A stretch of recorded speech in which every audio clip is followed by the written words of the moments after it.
Bonjour. Même si dire bonjour est la base de la politesse, vous avez remarqué que les formules d'introduction peuvent varier sur YouTube. On parle ici de la toute première phrase qui lance une vidéo.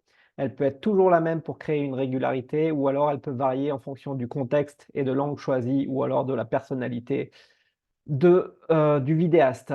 Donc voici quelques exemples de formules de bonjour que l'on peut trouver sur YouTube, en tout cas que j'ai référencées. Premièrement, ne rien dire et partir directement dans le vif du sujet avec une phrase percutante ou un teaser sur le contenu de la vidéo. Ça a l'avantage de pouvoir réutiliser le script dans d'autres formats et dans d'autres contextes, par exemple du texte, un article de blog, etc. Et ensuite, on a Salut, c'est Noël, par exemple, un peu familier, mais ça peut passer à l'oral. Bonjour, c'est Noël Chak, c'est un peu plus formel, bien à l'oral, mais par contre à ne garder que bonjour à l'écrit dans un email, par exemple, car on sait déjà qui est l'auteur. Donc pas besoin d'ajouter un prénom comme bonjour, c'est Jean-Paul, etc., etc. Et toujours dans un esprit feutré, pardon, il y a Mes amis bien le bonjour, façon Aldostérone, qui est un YouTuber que je suis.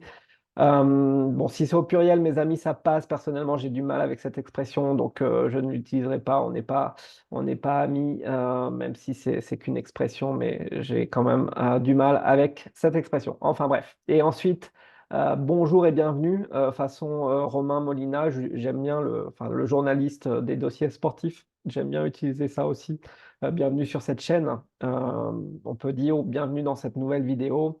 Et enfin, il y a le fameux explosif, si vous aimez en particulier les échecs à la manière Blitzstream enthousiaste. Salut à tous et bienvenue pour cette nouvelle vidéo. Salut Fab! Bon, encore faut-il avoir un collègue qui s'appelle Fabien ou Fabrice pour faire des vidéos, mais sinon c'est pas mal, ça met un caractère enjoué. Donc voilà quelques exemples basés sur l'observation de plusieurs canaux YouTube, vous l'aurez compris.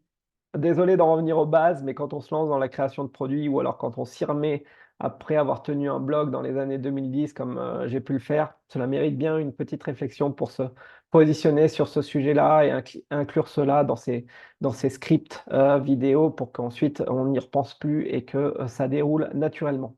Dans les prochains contenus, on va continuer d'explorer des formules et des systèmes à considérer dans des activités de consultant ou de manager. Là, on était un peu plus dans la création de contenu, mais on verra d'autres sujets. Bien sûr, là, j'allais dire off course parce que je parle souvent en anglais.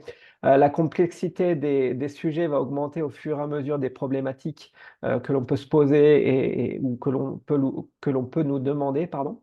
Donc, je vous invite à vous abonner à ce canal pour être notifié des prochains contenus. Je vous dis à bientôt et bonne fin de journée. Merci.